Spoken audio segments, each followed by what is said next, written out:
Tamaeme, opaete. En este día, saludos a todos.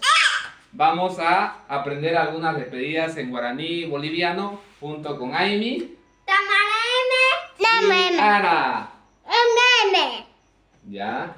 ¿Qué significa Ayema? Chao. Ajayema. Adiós. Muy bien. Y Cabilleye. ¿Qué significa tumpandiveño? Ve con Dios. Y Yaputuñay.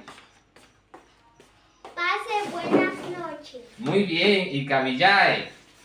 Tenemos entonces estas dos palabras que literalmente significan me voy. Ya se puede utilizar también en guaraní como ayema aiko o ayema aiko, que significa me tengo que ir. Pero la mejor traducción en castellano es chao.